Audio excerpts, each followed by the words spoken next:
E aí, pessoal, beleza? Tomar aquele cafezinho lá na barraca, bater um papo, tá bom?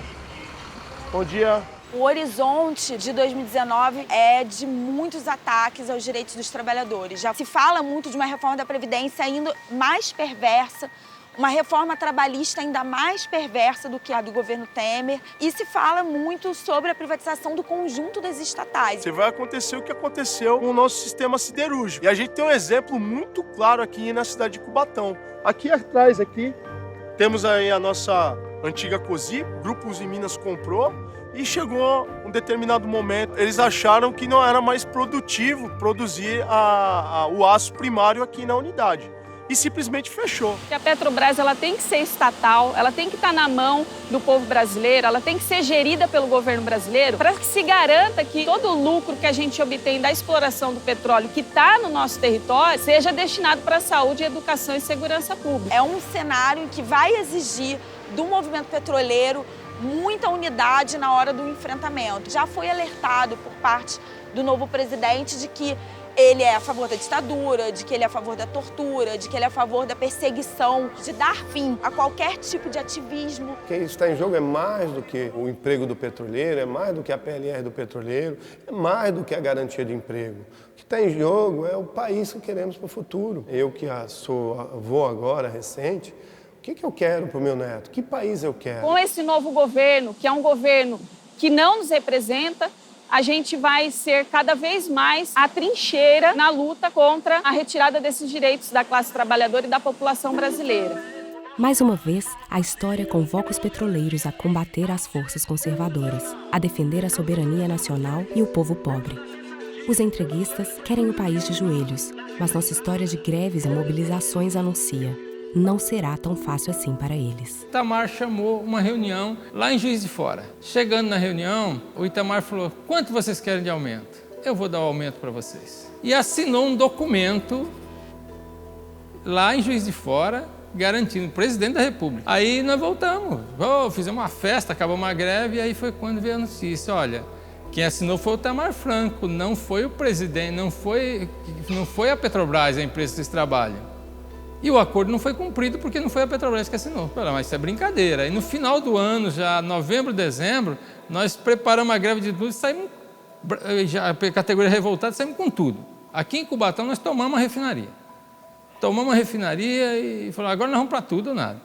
Aí foi quando o Delcídio Gomes do Amaral, famoso Delcídio Gomes do Amaral, que era ministro das Minas e Energias de Itamar Franco, chamou a reunião com a Petrobras e tudo, e falou assim: tá aqui, eu vou manter a palavra do presidente. E assinou o acordo. Aí saímos dali, fizemos uma festa. Quando voltamos, soubemos que a Petrobras não ia cumprir, porque a Petrobras não tinha assinado o acordo. Quem tinha assinado era o Itamar, era o ministro, mas a Petrobras não. Essa categoria já estava desgastada com esses dois movimentos. Mas mesmo assim, nós mobilizamos o pessoal. Nesse intervalo, entra quem? Fernando Henrique. E o Fernando Henrique veio para cima. Quem combinou foi Itamar, eu não vou dar nada. Quem combinou foi Itamar e o Fernando Henrique dizendo isso. E foi quando nós falamos assim: ó, tá bom, nós vamos para a greve. Nós vamos fazer essa assembleia na porta da refinaria. E na assembleia, um operador se levantou e falou assim: olha, gente, a Petrobras nunca produziu tanto. Os tanques estão todos cheios de gasolina. Se nós for para a greve com esse tanque cheio, vai durar um mês e nós estamos fritos. Não vamos deixar escoar. A minha proposta é que a gente tome a refinaria. Quem é favorável? Gente, foi quase que uma unanimidade. Vamos tomar. Aí, todo mundo entrou para dentro da refinaria. E ficamos lá dentro da refinaria, dormindo lá dentro. Aí o pessoal sem terra trouxe para nós alimentos. Eu me aposentei, fui para o Pontal, que eu queria ver o movimento do sem terra, fui para lá. Quando eu soube a greve, que ia sair a greve dos petroleiros, eu falei para os companheiros lá: eu vou para Santos.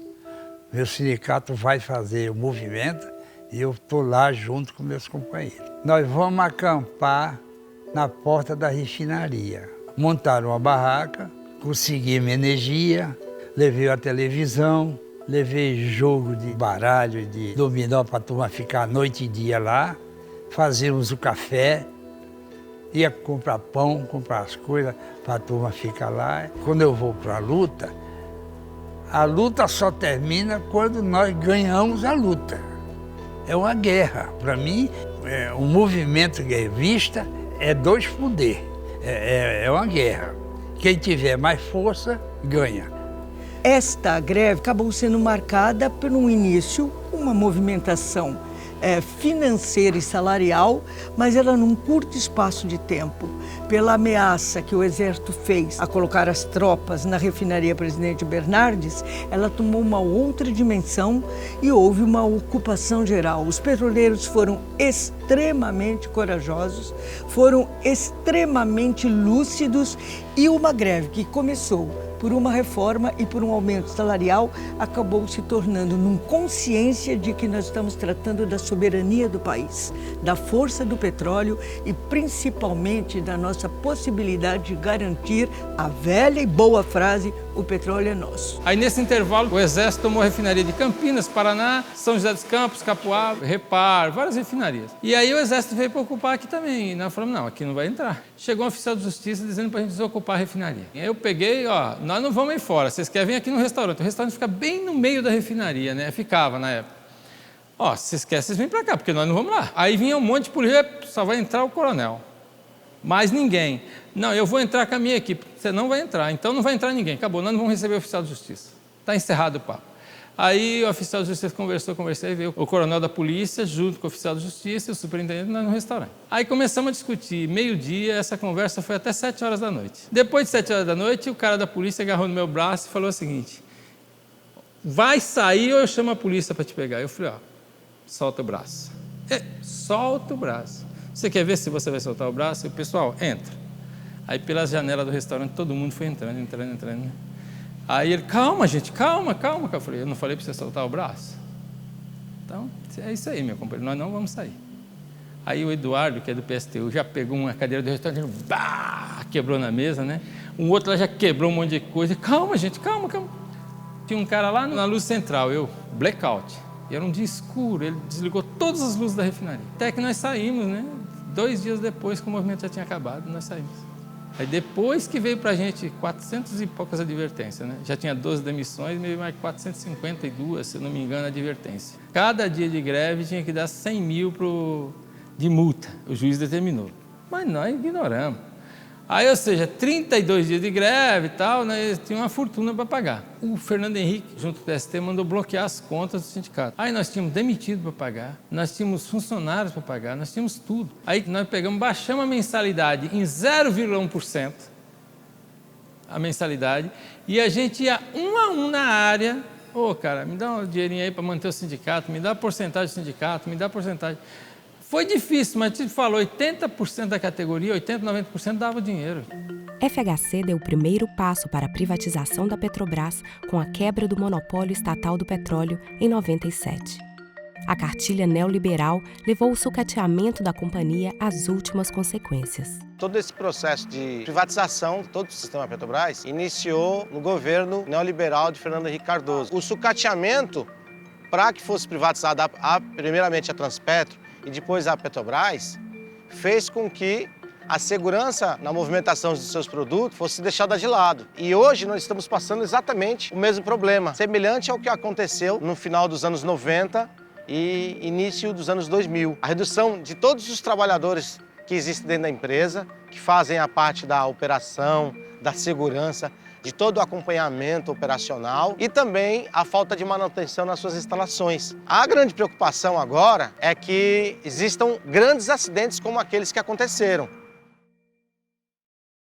Para organizar a categoria, foi criada a Federação Única dos Petroleiros, a FUP, linha de frente no combate ao neoliberalismo. Seu início, a histórica greve de 91. A organização se chamou Comando Nacional dos Petroleiros. Isso aí foi uma semente, um embrião de que anos mais tarde seria a Federação Única dos Petroleiros. A existência da FUP foi fundamental para a gente fazermos a resistência ao governo Fernando Henrique. No tempo do FHC, nós se falava contra a migração e realmente a migração seria algo desastroso. Quando houve a ascensão do Lula como presidente da República, companheiros afirmando que seria interessante que sindicalistas participassem na direção da empresa. porque isso inclusive iria facilitar a nossa vida, seriam pessoas que conhecem a nossa realidade, sabem das nossas dificuldades no dia a dia, e o que aconteceu foi o que nós prevíamos. O sindicato acabou ficando atrelado, não só o sindicato, a federação, a FUP, que quando surgiu foi um negócio maravilhoso, mas com essa história de participar da direção da empresa, as coisas mudaram. Isso foi um erro nosso, que muitos avaliam hoje, avaliam que foi um erro realmente. Eu acho que as pessoas tinham que entender o seguinte, olha, sindicato é sindicato, até porque o Lula falou isso. O Lula falou, olha, eu vou virar presidente, mas para eu ser o presidente dos trabalhadores é importante que vocês façam greve, lutem. Agora, lutar não é ir lá pegar uma boquinha, entendeu? Sem nenhum controle social ou participação da categoria, a Petros passou a financiar grandes empreendimentos conduzidos pelo governo Dilma Rousseff. Consórcio Norte Energia. O que é esse consórcio? Tem a ver com a usina hidrelétrica de Belo Monte. Projeto do governo Dilma. Consórcio Invepar. Quem é esse consórcio? É o consórcio que tem a ver com a administração e ampliação do aeroporto de Guarulhos, governo Dilma. Tinha um projeto do trem-bala, governo Dilma. Quando começou esse boom do petróleo do pré-sal, todo dia eles achavam petróleo, né? Aí criaram a empresa chamada Sete Brasil, que inicialmente seria para construir 7 plataformas. Só que nem a Petrobras, nem o Brasil, não somos nós que controlamos o mercado internacional do petróleo. O preço do petróleo caiu e agora eu pergunto, onde que está essa empresa Sete Brasil? A Petros, nosso fundo de pensão, é uma das donas. E nós estamos com a dívida dela. O governo Lula, em seus 2 mandatos, a própria Dilma, havia um projeto de país. Mas, ao mesmo tempo, também havia um projeto de poder. E esse projeto de poder, ele começou a caminhar em direção ao centro. Isso aí fica bem claro, estampado, quando a Dilma sai candidato e o vice da Dilma é o Michel Temer. É a figura acabada, né, desse balcão de negócio, dessa política fisiológica. Para manter a categoria crítica aos limites e contradições do projeto desenvolvimentista, surge a FNP. Federação Nacional dos Petroleiros surge como uma necessidade do conjunto dos petroleiros responder a uma realidade nova, em que parte do movimento sindical não estava atuando com a independência necessária, defendendo o conjunto dos direitos dos trabalhadores, nesse momento em que era necessário manter acesa a chama do trabalho de base, da democracia de base, de ouvir, porque havia um afastamento por parte das direções sindicais. A greve continua! A greve continua! A greve continua! 20 anos depois da greve de 95, os petroleiros e petroleiras do litoral paulista realizaram uma paralisação histórica, a greve de 2015. Em 2015 a gente começou uma campanha salarial, achando que ia ser uma campanha salarial como todas as demais, e a gente se deparou numa greve de 23 dias. Quem estava aí à frente da presidência era o Bendini, né, que a gente até chamava de Vendini, né, porque a intenção dos caras era fazer um desinvestimento pesado na empresa, né, e a gente tinha que estar indo contra toda essa política liberal. Quem tá com a gente vai junto. Quem tá com a gente vai junto. Vai junto. Calma, tá preso por desobediência. Vamos lá, vamos lá.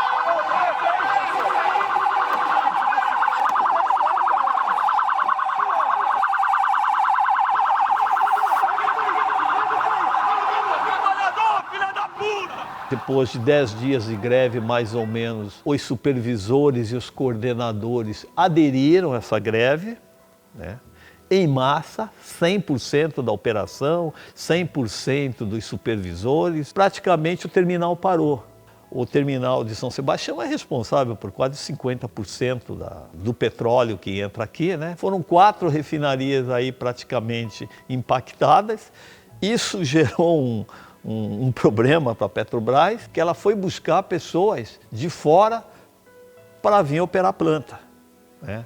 Então a gente até chamava isso de uma migração de pelegos, né? Pelegos de outros lugares. E o ano seguinte, a gente foi surpreendido que alguns coordenadores tinham perdido os cargos e os 5 supervisores, né, que fizeram esse movimento, junto com a gente, que aderiram, né, que acreditaram no sindicato, que acreditaram na causa, acabaram sendo retaliados e perdendo a sua função.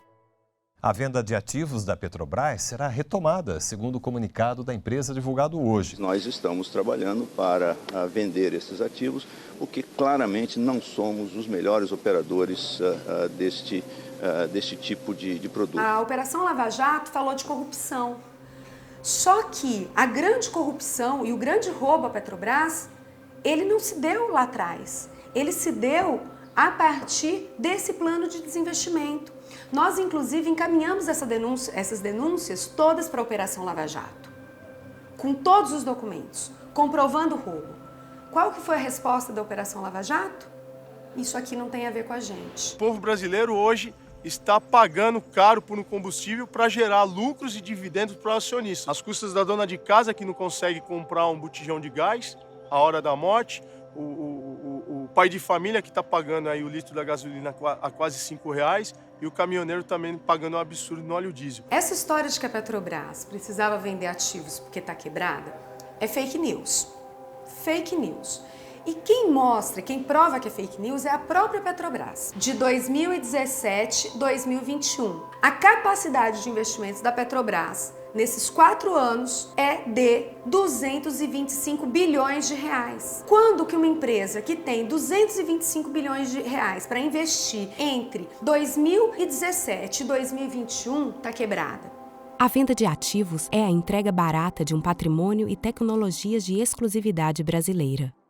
Nas ruas e na justiça, a FNP iniciou uma verdadeira guerra contra essas medidas. A gente está falando que um projeto inicial ainda se começou no governo Dilma, né, de desinvestimento, que era esse o termo usado, e esse desinvestimento era a venda de ativos, mas com golpe houve uma aceleração, simplesmente atropelar e vender tudo, primeiro que aparecesse, por preço que desse para vender. Quando a Petrobras iniciou o seu plano de desinvestimento em 2016, nós tínhamos apenas notícias esparsas de que, olha, a Petrobras pretende vender praticamente todos os campos de águas rasas do Nordeste, praticamente todos os campos terrestres do Nordeste e de uma parte aqui do Sudeste, Espírito Santo, a Liquigás, a BR Distribuidora, a NTS, o Complexo Petroquímico Suape, o Campo de Carcará, tudo isso ela pretendia vender por 15 bilhões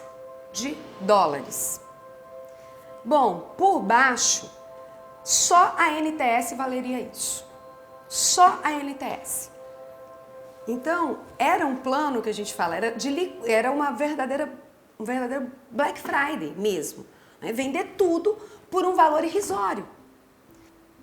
A NTS é uma subsidiária da Petrobras que é dona de toda a malha de dutos aqui do Sudeste. É por essa malha onde vai ser escoada toda a produção de gás do pré-sal. A Petrobras, ao vender a NTS, deixou o país nas mãos de uma empresa privada que vai controlar, vai ter um poder absurdo de fixar aqueles preços, de controlar como e por qual valor o país vai ter que transportar o seu tesouro. O lucro mínimo que essa empresa teria até 2028 seria de 49 bilhões de reais. Ela foi vendida por 19 bilhões, que equivale a 5 anos do seu lucro líquido. Concomitantemente com a venda, a Petrobras ela firmou um contrato de aluguel desses dutos, ou seja, ela vendeu os dutos e depois alugou esses dutos de volta. Por esse contrato de aluguel, que é um contrato de 20 anos, a Petrobras se obriga a pagar, independente de utilizar ou não aqueles dutos, uma tarifa mínima de 3 bilhões de reais por ano. A Petrobras já pagou de aluguel 5 bilhões de reais em um ano. Não se trata, como se diz, de discurso de sindicato. Se trata de um verdadeiro roubo ao país. Essa campanha contra já existia naquela época. Diziam que no Brasil não tinha petróleo. Só que nós tínhamos petróleo. Está aí que está aprovado que está aí. Quanta gente levou borrachada? Quanta gente apanhou? Coronel foi preso por defender o petróleo nosso. Se o povo não vai para a rua, naquela época, o petróleo nós já tinha perdido, meu filho. Já naquela época nós tínhamos perdido o petróleo. Porque a força internacional era muito forte. O povo da rua que fez com que Getúlio Vargas assinasse a lei de 2004. Quando deram o golpe, me colocaram intervenção aqui no nosso sindicato. Os companheiros foram presos e esse período todo não aconteceu nada no sindicato. Só foi começar a acontecer justamente depois de 73. E só em 78 nós fomos conseguir fazer a primeira greve nos petroleiros do Brasil inteiro. O regime ainda era muito forte e a gente sofria a pressão das instituições, Ministério do Trabalho, a Polícia Civil, né, que era o DOPS. E mesmo assim nós fizemos um trabalho muito longo, foi mais de 2 anos só de trabalho de base. Se não faz aquele trabalho de base 2 anos, que a gente entrava de manhã e saía à noite, você não ia encorajar nem organizar a categoria. A partir dali começaram novamente os movimentos sindicais que eram muito fortes antes da ditadura militar. Como hoje, a ditadura de 64 também teve o apoio de parte da população brasileira que renunciou à liberdade em troca de promessas de segurança. Se esqueceram que o chicote vinha depois daí, vinha o sangue.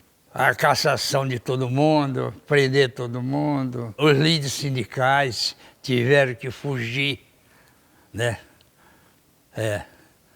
Tiveram que fugir, tiveram que sair. Muitos foram presos na cadeia de Santos. Muitos petroleiros entregaram a própria liberdade para defender a democracia, a soberania brasileira e a Petrobras. O sargento chegou, chamou o Silvino do lado assim, queria falar com ele. Ele falou: Silvino, eu escutei lá um coronel lá falar, e você não escapa. Aí o Silvino falou assim, reuniu a turma lá e falou assim: olha, o sargento veio me avisar aí que o negócio tá bravo em cima de mim, que eu vou pegar uma cadeia do cacete aqui.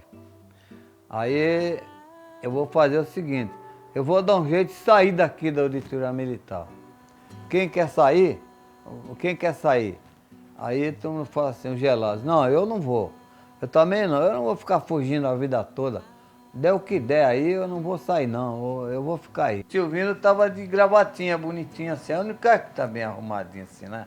Tava bem arrumadinho assim. Ele chegou lá pro milico e falou pra ele assim, olha, o que eu tinha que resolver aí, eu já resolvi e tô indo embora. Aí ele, como é seu nome? Geraldo Silvino de Oliveira. Aí foi lá, pegou o livro, pá, assina aqui. Aí assinou, pegou a identidade dele, ele abriu a porta e ele sumiu. Quando foi 2 horas da manhã, nós estávamos sentados lá, aí os caras, quero todo mundo em pé. Aí todo mundo ficou em pé. Tinha uns 15 milicos assim, ó, na tua frente assim. Aí resolveu condenar Geraldo Silvino de Oliveira a 6 anos de reclusão. Aí ele disse, cadê o Silvino? Procurou ele na auditoria toda, para baixo, para cima, no banheiro, de todo lugar, e não estava. Aí pega o livro. Aí pegaram o livro, aí ele tinha saído um dia antes. Ele saiu no dia 7, nós já estávamos no dia 8. Aí ele sumiu. Aí tinha sumido. E os demais, quando ele falou os demais, eu enchi o peito, né? E falei, bom, os demais né, não vai dar nada, né? No meu pensamento, né, assim. Aí falou... Cantou o nome de todos, né? Oswaldo Aires Fernandes, Mauro da Cunha, Nelson Coutinho, José Ilso, Birajara de Araújo Franco, Adício Soares Dias. 3 anos de reclusão. Eu falei, Ave Maria, agora dá. Agora acabou com tudo. Eles falaram que a gente queria implantar no Brasil uma república sindicalista, que nós era tudo de alta periculosidade. Que nós não fomos condenados porque misturamos a gasolina, nós não fomos condenados porque negamos a gasolina para o Exército e que paralisamos a refinaria também. Quem mandou parar foi o Marechal, entendeu? Então, eles não achavam como condenar a gente, inventaram essa daí, que nós desobedecemos as leis, a segurança e não sei o quê, que nós queríamos implantar uma república sindicalista junto com o presidente da república. Era um esquema, né? Era um esquema nacional. Jair Bolsonaro, perderam em 64, perderam agora em 2016, pela família e pela inocência das crianças em sala de aula contra o comunismo. pela memória do coronel Carlos Alberto Brilhante Ustra. A ponte para o futuro de Michel Temer começa no golpe parlamentar contra Dilma e termina num abismo. A resposta do povo ocorreu nas ruas em mobilizações e greves país afora. Os caminhoneiros pararam o Brasil. Petroleiros e outras categorias também entraram em greve geral. Todos os protestos foram brutalmente reprimidos. Voltamos a ouvir ecos de um passado que não foi colocado a limpo.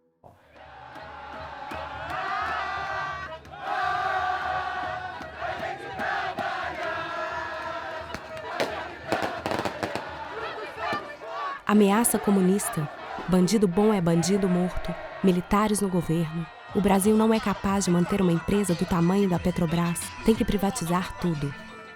Da campanha O Petróleo é Nosso a Jair Bolsonaro, passando pela ditadura militar e a nova república, percebe como o discurso das elites não muda? Chegou a hora de acordar. O discurso das elites mascara sua real intenção: retirar direitos dos trabalhadores e entregar nosso petróleo para empresas estrangeiras. Tudo isso em favor do lucro. Devemos agora ser trincheira, e os 60 anos de história do Sindipetro Litoral Paulista mostram que é possível virar esse jogo. Sim, nós podemos. Vamos à luta. Tudo ou nada. Nós vamos deixar privatizar a Petrobras